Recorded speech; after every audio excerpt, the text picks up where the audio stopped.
Gloria al nombre del Señor. Entonces, hermanos, estamos en la predicación a los gentiles. Damos en número 2.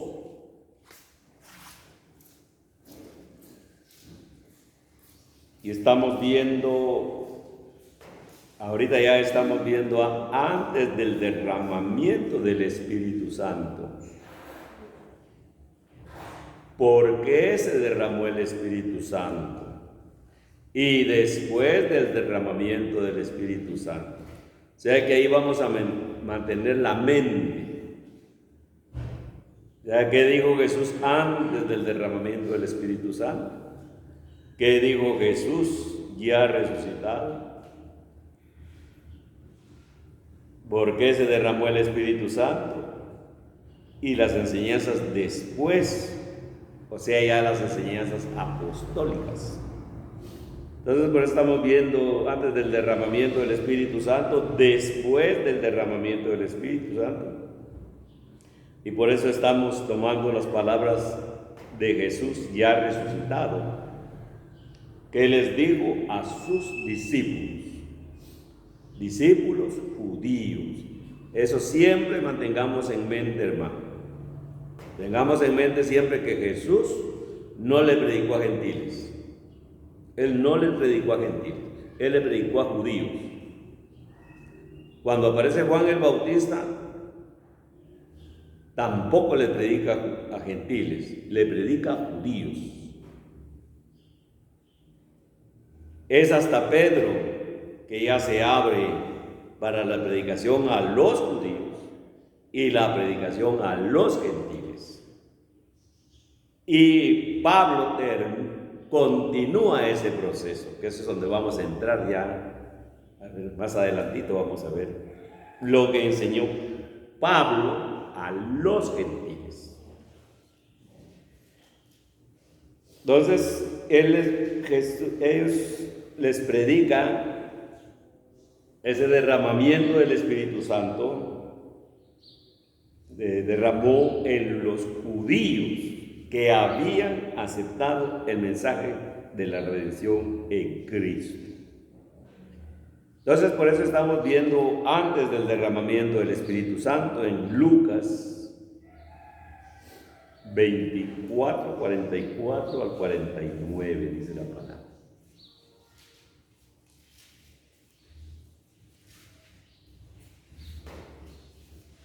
Siempre estemos pensando que este es el final de lo que escribió Lucas y Hechos, lo que continuó Lucas, porque es el mismo. Y les digo, son estas las palabras que os hablé cuando estando aún con vosotros. Aquí Jesús ya está resucitado. Aquí ya está hablando Jesús resucitado, no en la tierra normalmente como estaba humanamente, sino aquí es el Cristo resucitado. Y les digo, estas cosas son las palabras que os hablé estando aún con vosotros, que era necesario que se cumpliese todo lo que está escrito de mí, le dijo,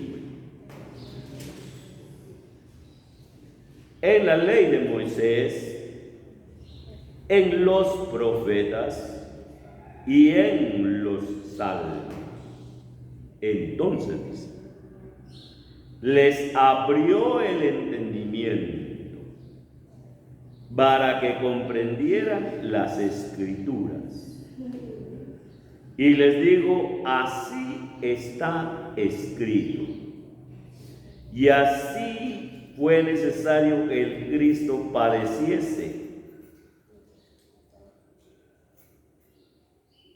y resucitase de los muertos al tercer día,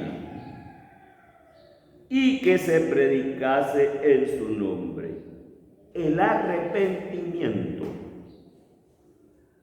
y el perdón de pecados en todas las naciones. Ya ahí Jesús está hablando de todas las naciones, ya no está hablando solamente del pueblo de Israel. A las naciones, comenzando desde Jerusalén. Y vosotros sois testigos de estas cosas, de todo lo que había pasado con Jesús. He aquí, ahí viene ya la promesa, he aquí yo enviaré la promesa de mi Padre sobre vosotros, o sea, sus seguidores, no sobre todos los judíos, sino todos los judíos que habían creído en él. Yo enviaré la promesa de mi Padre sobre vosotros, pero quedaos vosotros en la ciudad de Jerusalén hasta que seáis investidos de poder de lo alto. Entonces miremos la continuidad que es en Hechos 1. Ahí sigue la continuidad del escritor. 1 al 5. En el primer tratado, Teófilo, hablé acerca de todas las cosas que Jesús comenzó a hacer y a enseñar, hasta el día que fue recibido arriba, después de haber dado mandamientos por el Espíritu Santo a los apóstoles que había escogido, a quienes también después de haber padecido se presentó vivo. Fue lo que leímos anteriormente. Él se presentó vivo, dice, con muchas pruebas indubitables, o sea que no había dudas de que Él era el que había resucitado, apareciéndoseles durante 40 días y hablándoles. Y en la otra versión dice, y les siguió hablándoles, y les siguió hablando acerca del reino de Dios. Y estando juntos les mandó que no se fueran de Jerusalén, sino que esperasen la promesa del Padre, la cual les dijo, oísteis de mí. Porque Juan ciertamente bautizó con agua, mas vosotros seréis bautizados con el Espíritu Santo dentro de no muchos días. Dentro de no muchos días. Entonces, por eso aquí vemos cómo el escritor Lucas se refiere al Evangelio de Lucas. Porque él le dice en el primer tratado, o sea, la primera escritura, en el primer tratado. Y así es como comienza el Evangelio de Lucas. Así comienza el historiador Lucas su libro, que es lo que le dice en Lucas 1:1.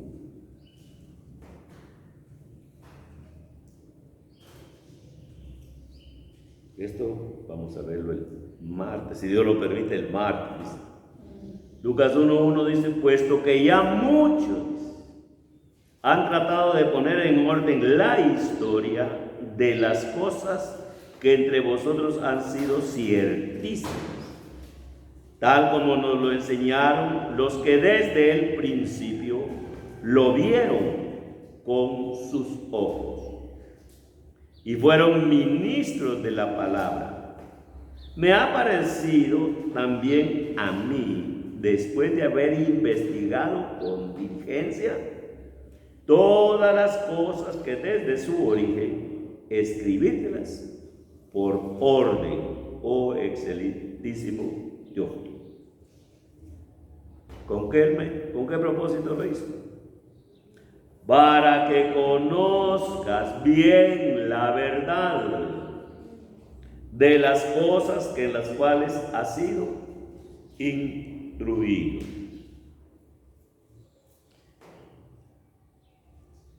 Entonces nos damos cuenta cómo empieza el libro de los Hechos, el libro de Lucas, mandando la carta, y aquí en Hechos él dice en el primer tratado. O sea, el primer tratado es lo que leímos ahorita. En el primer tratado. O sea, refiriéndose al Evangelio de Lucas.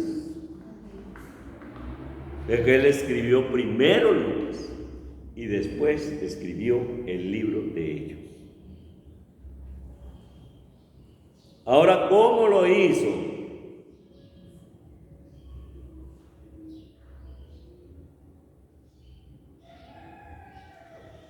Lo hizo, dice la palabra,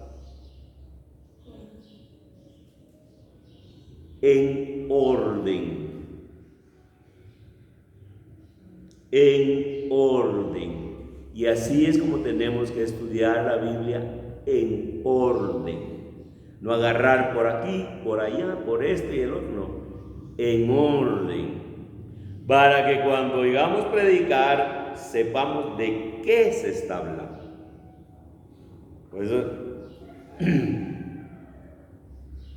Por eso es que el libro de Hechos se conoce en el judaísmo como crónicas de los apóstoles. Por eso le digo, cuando vayamos más adelante vamos a ver por qué se dieron estos cambios de nombre, que en el judaísmo se conoce como crónicas apostólicas o crónicas de los apóstoles. Y crónicas es una historia que sigue el orden de los hechos. Que sigue el orden de los hechos. Por eso leímos cómo comienza el Evangelio de Lucas. Llevó el orden de la historia. Y el propósito es para que conozcas bien la verdad. Entonces, si nosotros no llevamos ese orden, no vamos a conocer bien la verdad. Tiene que llevarse un orden bíblico. Se tiene que formar ese orden en la mente. Y eso se va haciendo a la medida que vamos oyendo y oyendo y oyendo, pero oyendo en orden. Si vamos oyendo en orden, vamos entendiendo en orden. Y eso es lo importante que tenía él. Las cosas, digo él, que han sido ciertísimas.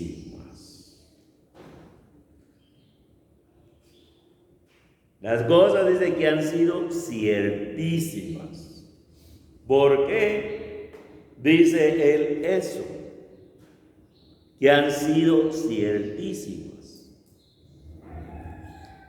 Porque como se conoce en el judaísmo, que en ese tiempo todo era oral. Oral, todo se transmitía oral. Uno se lo contaba a otro, uno se lo contaba a otro, otro se lo contaba a otro. Pero al írselo contando uno al otro, se va perdiendo muchas veces. Pero él fue a las fuentes. Él fue a las fuentes hasta donde pudo. Con las personas que habían tenido estas experiencias. Entonces, son ciertísimas. Dijo que la había investigado con diligencias. Él puso diligencia estudiando esto. Y gracias a Dios que lo hizo. Porque ahora nosotros contamos con eso. Gracias a Dios que él escribió Lucas y que escribió Hechos, porque ahí es donde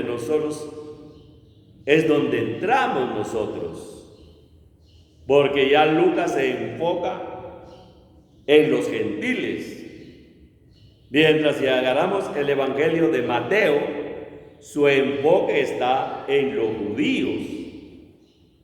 Por eso tenemos que ir viendo en orden. Y habían muchos, dice historiadores, muchos historiadores. Antes que él habían muchos historiadores. Pero Dios lo escogió a él. De entre todos los historiadores, Dios lo escogió a él. ¿Por qué? Simplemente porque era una persona diligente. Y había creído en el mensaje de la redención.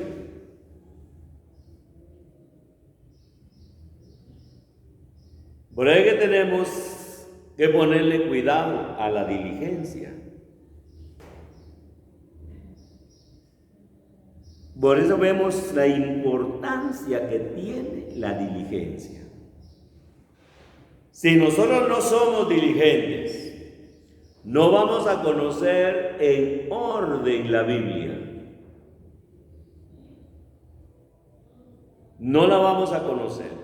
Tenemos que ser diligentes para ver el orden, desde el Génesis hasta el Apocalipsis. Todo eso lleva un orden. Y eso es lo que nosotros tenemos que mantener, pero por eso es la importancia realmente de la diligencia. Y eso es cabalmente lo que nos falta a nosotros. Ser diligentes. Nosotros no somos diligentes. Por eso es que estamos como estamos.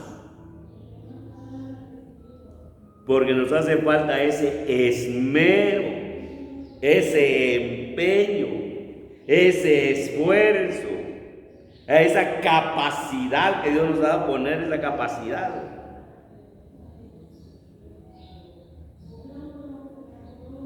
Esa dedicación. En cambio, él no, él era un hombre diligente. Y Dios solo bendice a los diligentes. A esa persona que se esfuerza, a esa persona que pone toda capacidad, toda dedicación. Que la gente cree que Dios lo va a bendecir solo por bendíceme Señor, derrama tus bendiciones sobre mi vida. No. Él nos va a bendecir de acuerdo al conocimiento que tengamos de su palabra. A manera que tengamos ese conocimiento, vamos a ir recibiendo la bendición. Por ejemplo, ¿qué dijo el salmista?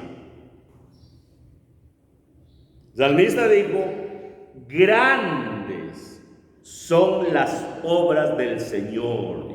Grandes son las obras del Señor. Buscadas, dijo, buscadas de todos los que las quieren. Salmo 111, 2. Buscadas de todos los que las quieren. Ahora la pregunta es, ¿lo queremos? ¿Queremos esa bendición? ¿Ver esas grandezas del Señor? Salmista también dijo: grandes cosas ha hecho el Señor. Digo, grandes cosas ha hecho el Señor. Digo, estaremos alegres. Estaremos alegres. Si la gente no está alegre,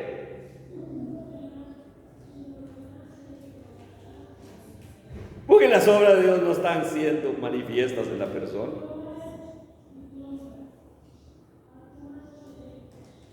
Entonces, ¿quiénes son los que buscan al Señor?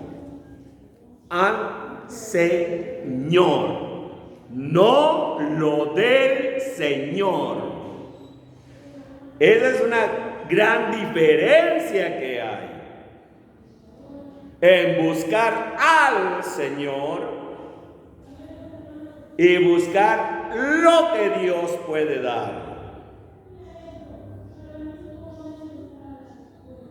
Los diligentes. ¿Qué le dijo Jesús a sus discípulos? En Lucas 11:13.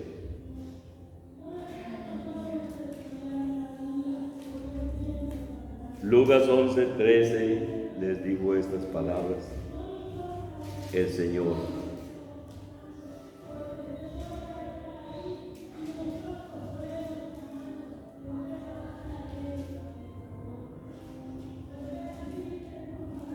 El 9 dice, yo os digo, pedid y se os dará, buscad y hallaréis, llamad y se os abrirá, porque todo aquel que pide, recibe, y el que busca, halla, y al que llama se le abrirá. Pues si vosotros, dice el 13, pues si vosotros siendo malos sabéis dar buenas dádivas a vuestros hijos. Y hace la pregunta el mismo Jesús a sus discípulos. ¿Cuánto más, dice, vuestro Padre Celestial dará el Espíritu Santo a quienes? A los que se lo pidan, al Espíritu Santo.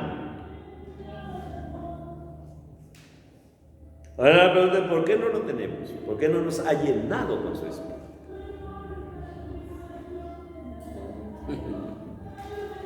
Porque nuestra oración está metida aquí abajo, en las cosas de aquí abajo.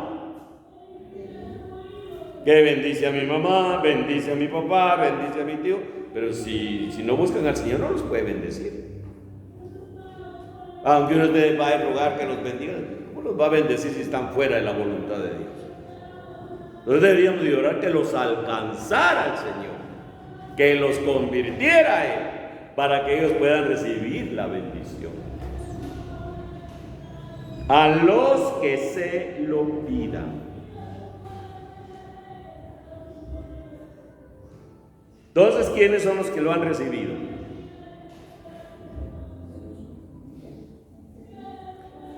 Los que se lo han pedido, los que han obedecido, como estos 120. No se vayan de Jerusalén, esperen hasta.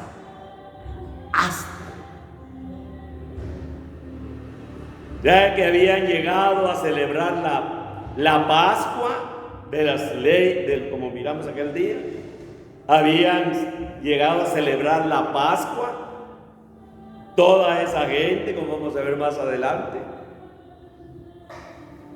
Y él les dijo, no se vayan, esperen hasta. Entonces tenían que esperar la otra fiesta de Pentecostés. ¿Saben cuántos días esperaron ellos ahí? 50 días. Pero si ellos no hubieran esperado, si ellos hubieran sido así como nosotros, que Dios dice una cosa y nosotros hacemos otra, no lo reciben. No lo hubieran recibido porque hubieran estado en otro lugar. Si hubieran ido a otro, lo que les dijo, esperen en Jerusalén.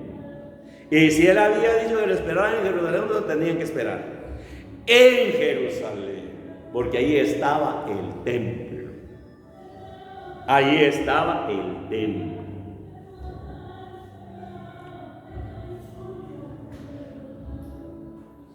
Entonces, Pedro, veamos lo que Pedro dijo.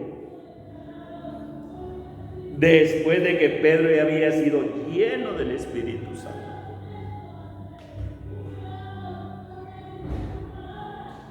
Cuando Pedro en Hechos 2:36. Mire el mensaje que les dio Pedro.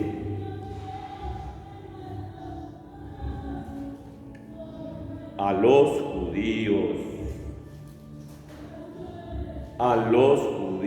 Que la gente luego agarra. Y es que aquí es la iglesia, que la iglesia y la iglesia. No, aquí está hablando a los judíos. Hechos 2:36 al 38 dice: sepa pues toda la casa de Israel. Sepa pues ciertísimamente, dice, toda la casa de Israel. Él se está dirigiendo a la casa de Israel, a todos los judíos. Bueno, le digo, tenemos que leer la Biblia despacio, sin afanes. Que a este Jesús, dice, a quien vosotros crucificáis, Dios le ha hecho Señor y Cristo. Al oír esto, dice, se compungieron de corazón y dijeron a Pedro, o sea que ellos se dirigen a Pedro porque él es el que estaba llevando la palabra cierta, y a los otros apóstoles: varones hermanos, dice, ¿qué haremos? Ellos hacen la pregunta: ¿qué haremos? ¿Qué les digo Pedro? Arrepentíos y bautícese cada uno de vosotros en el nombre de Jesucristo. ¿Para qué? Para perdón de los pecados. ¿Y qué más les dijo? Y recibiréis el don del Espíritu Santo.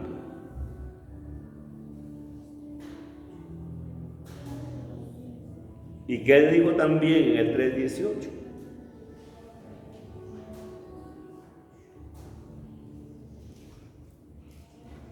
De 18 al 20.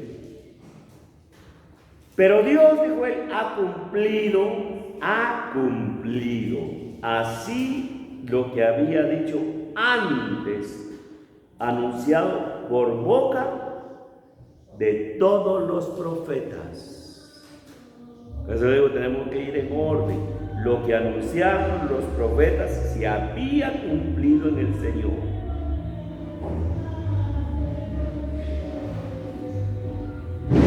Que había antes anunciado por boca de todos sus profetas, que Jesucristo había de padecer. Así que les dice: arrepentíos y convertíos. ¿Para qué? Para que sean borrados vuestros pecados. ¿Y qué iba a pasar cuando ya fueran borrados sus pecados? Para que vengan de la presencia del Señor tiempos de refrigerio, y Él envía a Jesucristo, que os fue antes anunciado. Entonces tenemos que seguir el orden que la misma palabra enseña. No se puede estar ahí: Señor, lléname con tu presencia, si no hemos creído todavía. Estamos en una congregación, pero no hemos creído. El hecho de que una persona esté en una congregación no quiere decir que ha creído. ¿Por qué? Porque nunca se ha arrepentido. No está segura de que todos sus pecados fueron perdonados. En cambio, el que ha creído verdaderamente sabe que Dios lo perdonó. Está seguro que Dios lo perdonó. Entonces les dice: para que vengan de la presencia del Señor, la presencia del Señor. Iba a ser derramado el Espíritu Santo. Solo ellos lo podían recibir. Los que habían aceptado el mensaje de la redención en Jesucristo y que se habían arrepentido. Que se habían arrepentido. Y se habían convertido.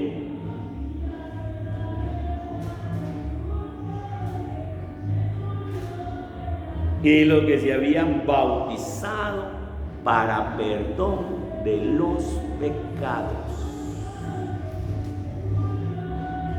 Para perdón de los pecados.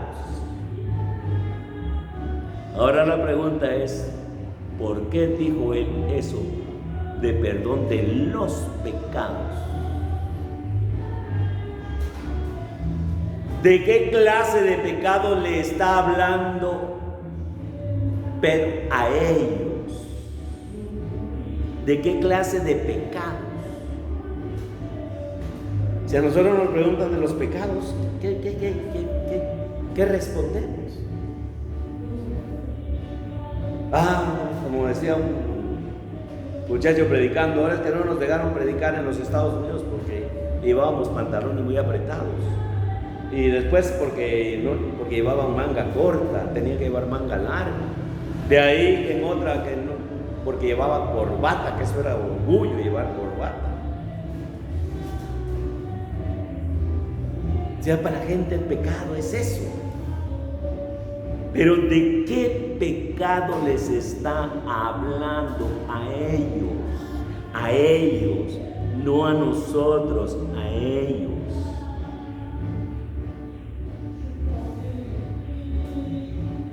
¿Qué escribió Juan, este judío, escribiéndole a judíos? ¿Qué les escribió Juan? A los que habían aceptado el mensaje de la redención, a los judíos que habían aceptado el mensaje de la redención. Porque así como nosotros no hemos aceptado el mensaje, así también los judíos, unos aceptaron el mensaje y otros no aceptaron el mensaje. Y lo mismo es hoy, muchos no aceptan el mensaje y otros sí aceptan el mensaje. Pero ¿por qué le dice el perdón de los pecados? ¿Qué le dijo Juan a estos que habían creído? En primera de Juan 5:16. Es que si no entendemos esas cosas, hermanos, vamos a estar bateando.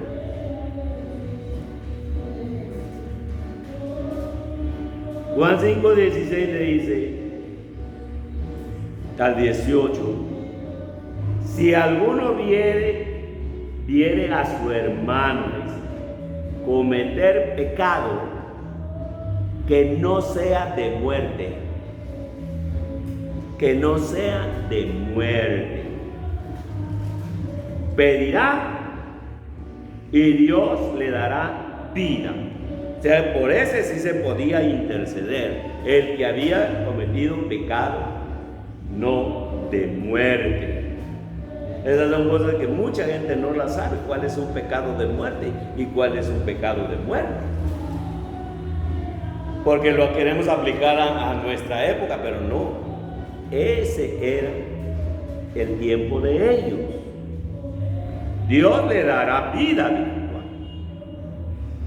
Esto es, dijo, para los que cometen pecado que no sea de muerte.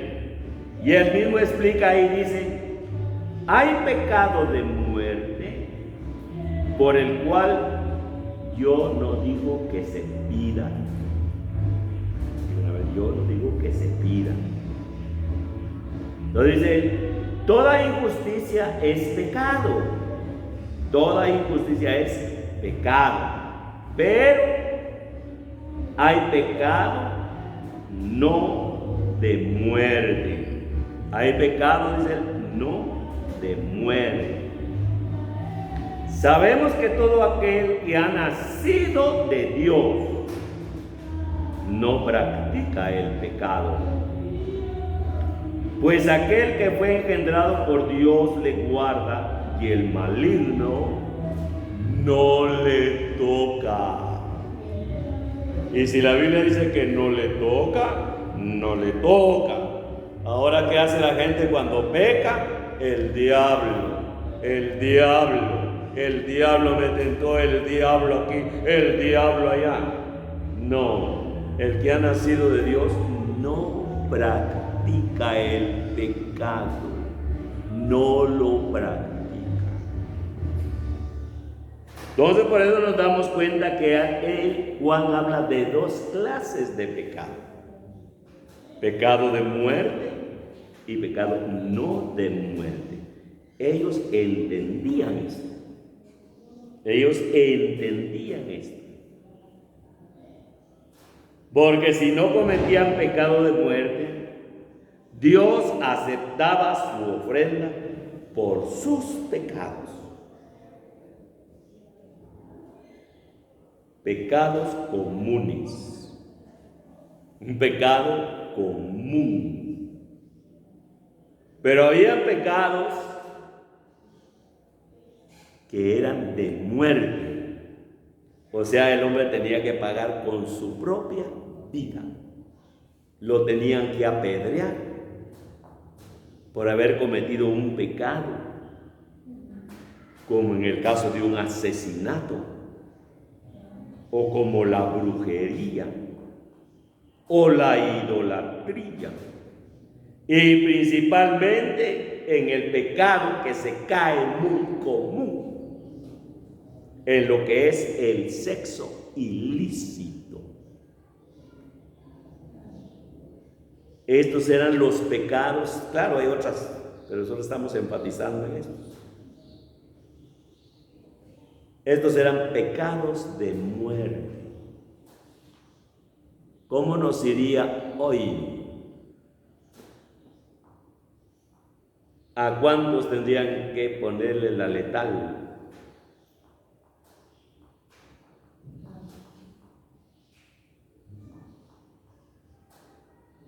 Porque estos pecados de muerte no tenían perdón.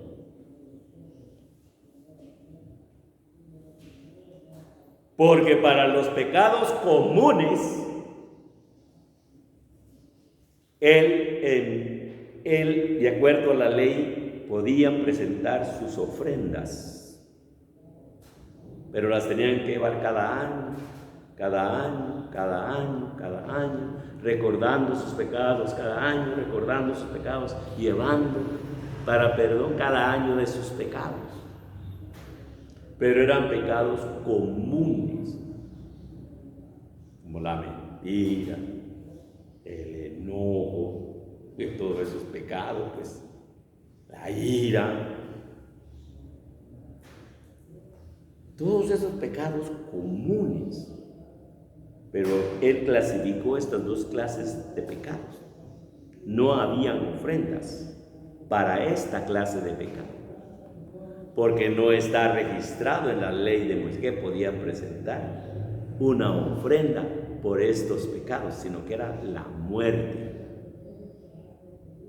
Por eso dice pecados que no sean de muerte y pecados que sean de muerte.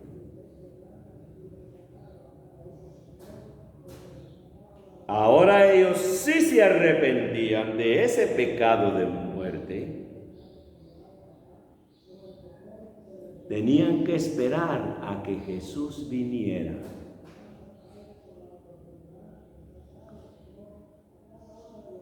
Ellos se arrepentían de ese pecado, pero como no había ofrenda, tenían que esperar la ofrenda perfecta.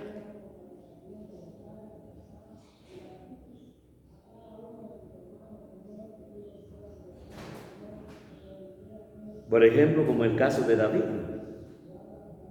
David entendió bien eso. Nosotros solo, es que David pecó y se arrepintió y Dios lo perdonó. Pero ni para David había un pecado de muerte que llevara él una ofrenda. Él no llevó ofrenda por eso. Pero se arrepintió y confió en Jesucristo. Esperó hasta que viniera el Señor. Esa es la importancia realmente de la muerte de Jesús. Y por eso Juan ahí mismo les habló del nuevo nacimiento. Todo aquel que es nacido de Dios, todo aquel que es nacido de Dios, dijo, no practica el pecado. Si una persona va a practicar el pecado y va a practicar el pecado y va a practicar el pecado, no ha nacido de nuevo. No le importa pecar. El Espíritu Santo no lo redarguye de pecado. Y por eso que dijo Jesús a los judíos, todos los pecados, dijo él, pecados de muerte y pecados no de muerte. Todos los pecados, dijo, le serán perdonados a los hijos de los hombres. Marcos 3:28. Todos. Ya en Cristo son perdonados todos los pecados. Pero ¿qué tiene que hacer la persona? No es solo de que ya creí en el Señor, ya creí en el Señor, ya creí, pero ya se arrepintió. Ya sintió dolor realmente por haber pasado toda su vida ofendiendo a Dios, saliéndose de la voluntad de Dios. Arrepiéntase. Él dijo, todos los pecados. Todos los pecados. Y esto lo entendió David, que hasta cuando él viniera, entonces él recibiría la expiación de sus pecados. Porque él cometió pecados no de muerte, un pecado no de muerte, y cometió dos de muerte. El pecado que él cometió, que no era de muerte, fue cuando él censó al pueblo. Él censó al pueblo y él confió en su ejército. Y por eso Dios lo trajo a juicio. Ese no era un pecado de muerte. Pero ya cuando se metió con una mujer casada, si esta Betsabé hubiera sido soltera, no hubiera tenido problemas, de acuerdo a la cultura de esa época. Pero él se metió con una mujer casada. Y donde ella resultó embarazada, él quiso cubrir ese pecado poniendo a su esposo en el frente, y dio la orden de ponerlo al frente de la batalla para que lo mataran, para salir él. Sin embargo, él se arrepiente, pero no podía ir a presentar una ofrenda porque no había. Entonces, si el Señor dice que todos los pecados le serán perdonados a los hijos de los hombres, ellos dijeron, ¿qué haremos? Arrepiéntanse. Arrepiéntanse, le dijo. No le digo solo crean, no, les estaba dando el mensaje de la redención. Tenían que creer en el mensaje de la redención. Primero hay que creer en el mensaje de la redención De ahí hay que arrepentirse del pecado. Y de ahí les dice también, arrepentidos y convertidos. Tiene que convertirse la persona. Si va para allá, que lo lleva al infierno, tiene que darse la vuelta y volverse al Señor. Ya arrepentido, ese es el arrepentimiento. Sentir dolor por lo que ha estado de espaldas con el Señor. Pero a la gente no le interesa la doctrina. Lo que le interesa es la bulla y que están cantando y cantando y cantando. Y que el Señor está aquí, que sienta su presencia. ¿Cómo va a sentir la presencia del Señor la gente en pecado? Sienta la presencia y sienta hay una somatadera con las cosas y apelando a la emoción. No, la cosa no es así. La vida en el Señor tiene un proceso. Aceptar el mensaje de la redención, creer que Él es el Redentor, que Él va a venir a rescatar a su pueblo de Israel, va a establecer el reino milenial en la tierra y nos está invitando a nosotros para ser participantes con ellos. Gloria al Señor. Hay una invitación, este es el tiempo. Es el tiempo en que el Señor está invitando ahora. Pero eso no nos interesa, a nosotros nos interesa es que nos bendiga, que nos dé carro, que nos dé casa, que nos dé comida, que nos dé ropa, que nos dé... Y van a orar por eso. Dará el Espíritu Santo, dice, a los que se lo pidan. Pero, ¿quiénes lo pueden hacer? Los que han creído en el mensaje de la redención. Los que se han arrepentido, los que se han convertido y los que dijo Jesús, el que no naciere del agua y del Espíritu, el que no naciere del agua y del Espíritu, no puede entrar y no puede ver el reino de Dios. Y si Jesús dijo que no se puede de otra manera, no se puede de otra manera. Tiene que ser a la manera de Dios, no a nuestra manera. Pero es que fulano de tal dice, fulano de tal dice. No, ¿qué dice la palabra? Si la palabra dice que primero hay que creer en el Señor, que hay que arrepentirse, que hay que convertirse, apartarse del pecado,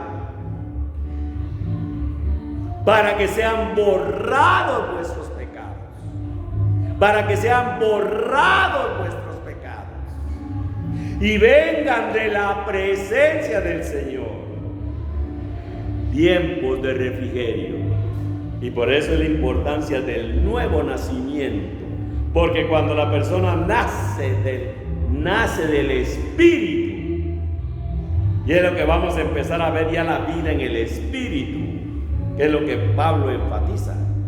El énfasis de Pablo ya ahí en el libro de los Hechos está en la vida nueva. Vida nueva, vida nueva. Pero la gente vive toda aburrida, toda problemada y ya vine a Cristo y todavía no tiene vida nueva. Vive la vida vieja, problemada. No. Por eso Pablo, eso es lo que vamos a ver con el que no naciere de nuevo, no puede entrar y no puede ver el reino de Dios. Entonces, ¿en quiénes se va a derramar el Espíritu Santo? O sea, no es solo lléname de tu espíritu, lléname de tu espíritu. Ya creíste el mensaje de arrepentimiento, el mensaje de convertirse. La gente cree que convertirse es dejar la religión católica por la religión evangélica. Eso es lo que entiende la gente por conversión. No. Esto no es convertirse. La conversión es de toda la vida. Es de toda la vida. Nos tenemos que ir convirtiendo al Señor.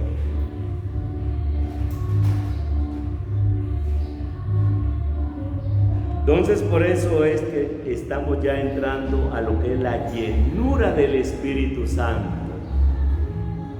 Para que quede claro que si no hemos creído, es que creer no es un creer de la mente, no es un saber, es una experiencia sobrenatural que Dios le da para creer el mensaje. Para creer el mensaje de la redención, del perdón de nuestros pecados, de los cuales nos arrepentimos. Y esto nos lleva el Señor a la conversión. Dejamos el pecado, ya no queremos nada del pecado. Queremos vivir para Dios, vivir para Dios, vivir para Dios. Y esa es la conversión de toda la vida, vivir para Dios. Esto no te agrada, Señor, esto aquí lo traigo. Señor, esto no te agrada. Por ejemplo, hablamos de la diligencia que tuvo él. ¿Cuándo le hemos pedido al Señor que nos dé diligencia?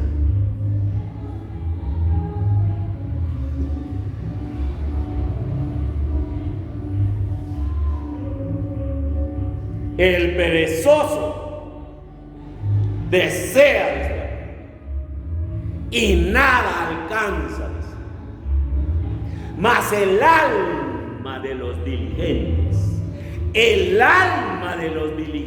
dice, será prosperada. El alma, no con cosas materiales, sino el alma será prosperada. ¿Cómo le decía a Agai? Juan, amado, le decía, yo deseo que tú seas prosperado en todas las cosas, le decía, cosas. Le dice que tengas salud, así como prospera tu alma. El alma tiene que prosperar. ¿Y qué es la prosperidad en el alma? ¿Qué es que el alma prospere? Que nos vayamos amoldando a los propósitos divinos. Eso es prosperidad en el alma. Que entendamos al Señor, como decía el salmista. Dame entendimiento, y miraré las maravillas de tu ley. Las maravillas de tu ley. Vamos a quedar aquí, hermanos, y continuamos el martes, si Dios lo permite. Entonces quedamos en que no es solo que lléname, Señor, lléname con tu presencia, y dame de tu presencia, y dame de... No es así. Tenemos que ir como Dios manda.